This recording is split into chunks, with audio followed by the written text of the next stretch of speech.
ऋषि कपूर की फिल्म औरंगजेब का एक डायलॉग है, इस देश को आने वाले वक्त में सिर्फ दो ताकतें चलाएंगी, एक पॉलिटिकल, दूसरा कॉर्पोरेट। बेहिसाब पावर या बेशुमार पैसा, और इन दोनों में से मुझे एक तो चाहिए।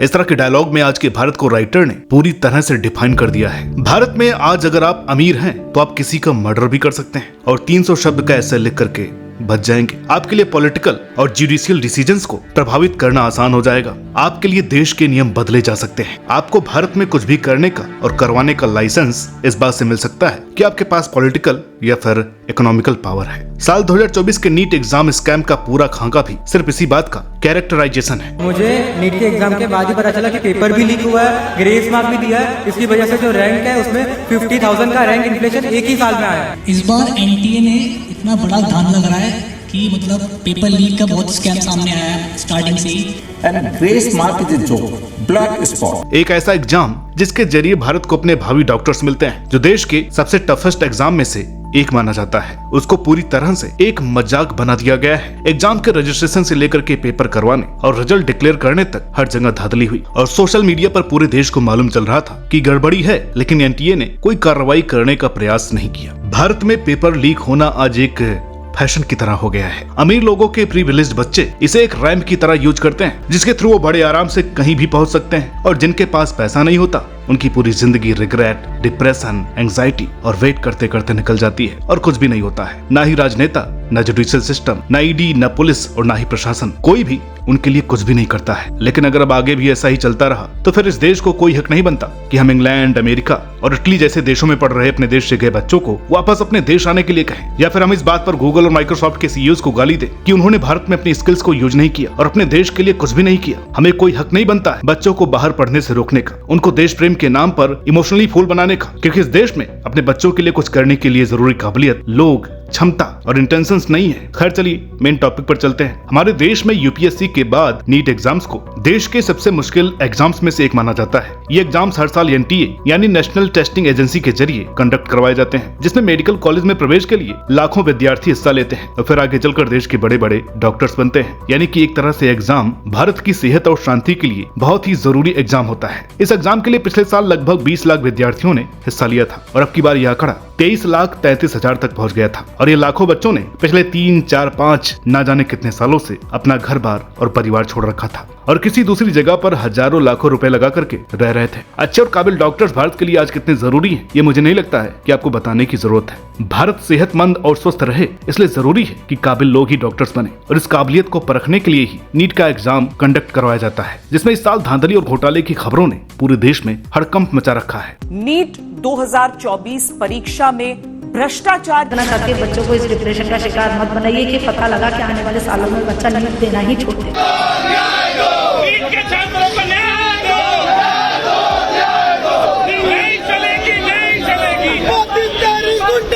Many students who took the NEET UG 2024 exam demand re-examination alleging paper leak. NEET का एग्जाम देश की 695 मेडिकल कॉलेज की 1 लाख सीटों के लिए होता है और अब इस साल रिजल्ट्स आने के बाद सिचुएशन कुछ इस तरह से हो गई है कि कुछ बच्चों को 100% मार्क्स लाने के बाद भी देश की सबसे अच्छी गवर्नमेंट मेडिकल कॉलेज में दाखिला नहीं मिलेगा। जी हाँ, और ऐसा इसलिए है क्योंकि इस साल पहली बार नीट एग्जाम में से 720 नंबर लाने वाले बच्चों की संख्या 67 है। आपको यह जानकर के हैरानी होगी कि इससे पहले कभी भी नीट एग्जाम में 3 से ज्यादा बच्चों ने 100% स्कोर नहीं किया है और अब सीधे ही 67 बच्चों का नाम इस लिस्ट में शामिल है। अब ये कैसे पॉसिबल हुआ और पूरी कहानी क्या है, चलिए आपको शुरू से आखिर तक सब कुछ समझाते हैं। 9 फरवरी 2024 के दिन एनटीए ने एग्जाम के लिए अपना रजिस्ट्रेशन प्रोसेस शुरू किया, जो 1 महीने तक चलने वाला था, लेकिन फिर इसे कुछ दिनों के लिए बढ़ा दिया गया। ये भारत में लगभग सभी एग्जाम्स के टाइम होता है, तो कोई बड़ी बात नहीं थी। लेकिन रजिस्ट्रेशन प्रोसेस पूरा होने के 10-15 दिन बाद एक बार फिर से एनटीए की तरफ से नोटिफिकेशन जारी होता है, जिसमें कहा जाता है कि रजिस्ट्रेशन प्रोसेस 2 दिन के लिए फिर शुरू होगा। यहाँ से दाल में कुछ काला होने की आशंकाएं शुरू हो गई थी, लेकिन ज्यादा बड़ी बात यह भी नहीं थी और कोई गड़बड़ी का पता नहीं चला, तो फिर जो जैसा चल रहा था वैसा चलता गया। दरभंगा मेडिकल कॉलेज का सर आपको है 6 लाख रुपए चार्ज है सर, दरभंगा मेडिकल कॉलेज कि नीट का एग्जाम कंडक्ट करने वाली संस्थान ध्यान दें कि इस बार विशाल चौरसिया जेल में भी रह के नीट कर लेगा।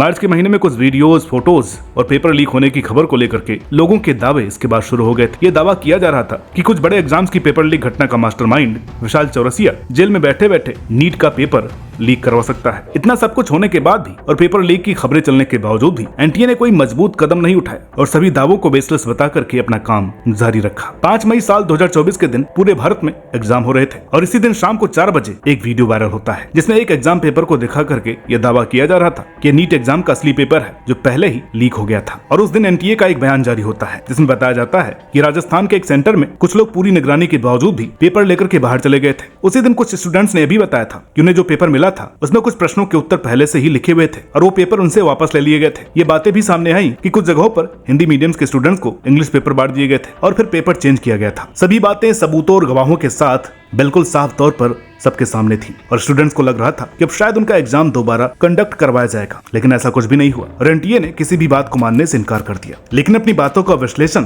और ठोस बातें एनटीए के किसी भी बयान में नजर नहीं आती हैं। कहानी अभी एक दो तरफाई चल रही थी। बच्चे अभी तक अपनी बात खुद ही अलग अलग तरह से प्रशासन को बता रहे थे, शेयर कर रहे थे, क्योंकि मीडिया को तो चुनाव कवर करने से ही फुर्सत नहीं था और ऐसे में बच्चों की बातें सुनने का टाइम कोई क्यों ही निकालेगा। मगर 5 मई के दिन कुछ ऐसा हुआ जिससे यह मुद्दा अचानक पूरे देश में लोगों के लिए चर्चा का विषय बन गया, क्योंकि इसी दिन पटना के एक हॉस्टल में पुलिस ने 13 लोगों को पकड़ा और उनके यहाँ से कुछ जले हुए पेपर बरामद किए गए। बाद में जाकर के पता चला ये नीट यूजी एग्जाम के पेपर्स थे और पुलिस ने 74 क्वेश्चंस को आइडेंटिफाई किया था। बाद में 13 लोगों ने बताया कि उन्होंने एग्जाम के एक दिन पहले ही सारे जवाब 35 बच्चों को रटवा दिए थे। यहाँ 35 बच्चों की बात हो रही है, लेकिन सोशल मीडिया और इंटरनेट के दौर में कब 35 का 35,000 बन जाए या फिर बन गया होगा या किसी को पता नहीं है। इन 13 लोगों ने बताया था कि इन 35 स्टूडेंट्स ने पेपर के लिए ब्रोकर को 20 से 50 लाख रुपए दिए थे। टेलीग्राम के जो स्क्रीनशॉट वायरल हो रहे थे उसमें लिखी बातों से पता चलता है कि कुछ लोग एग्जाम से 4 घंटे पहले तक 50,000 रुपए में भी पेपर बांट रहे थे, लेकिन पॉलिटिशियन से लेकर के प्रशासन तक किसी ने भी कोई बड़ी कार्रवाई करने का प्रयास नहीं किया। यहाँ तक कि पटना वाली घटना में भी पेपर के क्वेश्चन मैच होते हैं या नहीं ये जांचने में पुलिस ने 1 महीना लगा दिया था और सब कुछ अगर यहाँ तक पहुंचकर ही सिमट जाता तो ठीक था, लेकिन अभी भी बहुत कुछ बाहर आने वाला था। एग्जाम्स के रिजल्ट्स 14 जून की बजाय 4 जून को जानबूझ करके उसी दिन जारी किया गया जब पूरा देश लोकसभा चुनाव के नतीजों को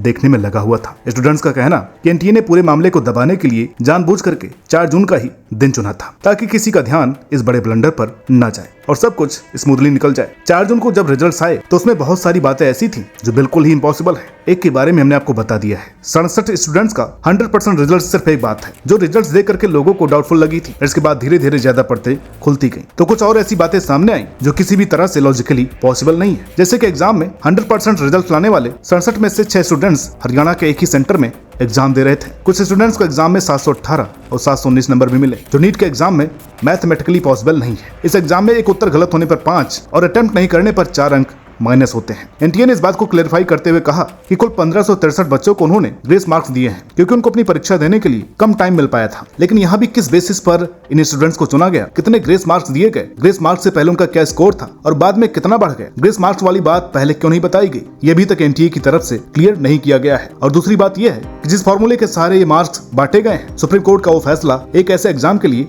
2018 में दिया गया था जो नीट से बिल्कुल अलग है। तो उस फैसले को आधार मानने का कारण क्या था यह अभी तक नहीं बताया गया है। इन एग्जाम्स के रिजल्ट्स को एनालिसिस करने वाले कुछ जानकार लोगों ने बताया है कि ऐसा हो सकता है कि कुछ स्टूडेंट्स को 215 से 250 तक ग्रेस मार्क्स भी दिए गए हों। स्टूडेंट्स के पहले और बाद के मार्क्स में 85 नंबरों का फासला भी है और जहां एक मार्क्स में रैंकिंग्स में सैकड़ों हजारों स्थानों का फासला हो जाता है, वहां पर इतना फर्क कितना बड़ा ब्लंडर है ये आप खुद ही समझ सकते हैं। नंबर 1 रैंक पर 67 बच्चे बैठे हुए हैं। 685 नंबर लाने वाले 6777 बच्चे हैं। इस तरह एक स्थान पर जहां पहले 3-4 स्टूडेंट्स होते थे, 100-200 स्टूडेंट्स होते थे, वहां आपकी बार नंबर 3 गुना 4 गुना हो गया है। 605 नंबर लाने वाले बच्चों की संख्या पिछले साल 26,000 थी तो इस बार 76,000 पहुंच गई है। और इन सब के लिए एनटीए का एक जवाब है कि बच्चों में कंपटीशन बढ़ गया है। मतलब कुछ भी बातें हो रही हैं। अचानक एक साल में एक साथ इतने स्टूडेंट्स इतने अच्छे कैसे हो गए, ऐसा क्या हो गया। दूसरी तरफ एनटीए का यह भी कहना है कि 67 बच्चे जो फुल मार्क्स लेकर के आए हैं वो रैंक 1 पर नहीं होंगे। टाई ब्रेकर पॉलिसी के जरिए किसी एक स्टूडेंट को ही वो जगह मिलेगी। मतलब एक ही एग्जाम में सबसे अच्छा परिणाम लाने वाले बच्चों में कौन सबसे बेस्ट कॉलेज में जाएगा और कौन नहीं जाएगा, इस बात का फैसला पर्ची उछाल करके किया जाएगा।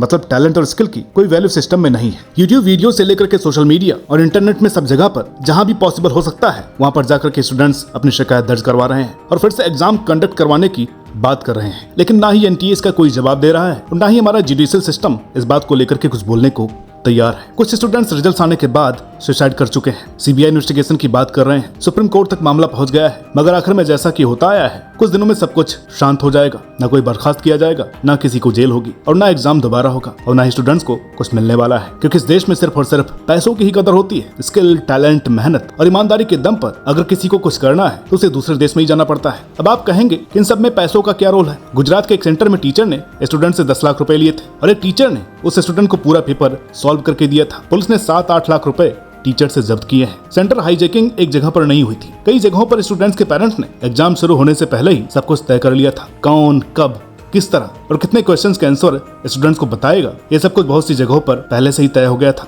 और सीसीटीवी के सामने कुछ स्टूडेंट सिर्फ लिखने की एक्टिंग कर रहे थे। बाकी समय में बैठे भी नहीं रहना सर, फिजिक्स या केमिस्ट्री का रफ करते रहना है, क्योंकि 3 घंटे आप सीसीटीवी कैमरे की निगरानी में रहते हैं। कुछ स्टूडेंट्स ने बताया कि उनको गलत पेपर दिया गया, कुछ स्टूडेंट्स को 2 पेपर दिए गए, कुछ जगहों पर 1 घंटे की देरी से पेपर मिले और इस तरह से देश का सबसे बड़ा एग्जाम कंडक्ट करवाया गया था। और बाद में एनटीए ने बिना किसी सूचना को जारी किए खुद ये तय कर लिया कि किन बच्चों को कितने ग्रेस मार्क्स देने हैं। इसके लिए बाकायदा एक टीम बनाई गई और वो भी तब जब कोर्ट के जरिए एनटीए के पास शिकायतें गई थी। मतलब एनटीए के पास पेपर लीक रोकने के लिए, चोरी पकड़ने के लिए, बच्चों का टाइम खराब हुआ है या नहीं यह पता करने के लिए और किन जगहों पर किस तरह से एग्जाम हुआ है ये सब कुछ पता करने के लिए कोई टीम या मशीनरी नहीं थी। उनको शिकायतें मिली तो उन्होंने टीम बनाई और जितने मन में आए ग्रेस मार्क्स के नाम पर कोर्ट के ऑर्डर का बहाना बना करके स्टूडेंट्स को नंबर बांट दिए और कट ऑफ ऊपर चली गई, जिससे वो स्टूडेंट्स जो 640, 50 या 680 नंबर ला करके खुश थे, जिनको पिछले रिकॉर्ड्स देकर के भरोसा था कि उन्हें कहीं न कहीं कॉलेज मिल जाएगा, वो हजारों बच्चे आज कुछ भी सोचने समझने की हालत में नहीं है। इस देश को और यहाँ के लोगों को अपनी गलतियां एक्सेप्ट करना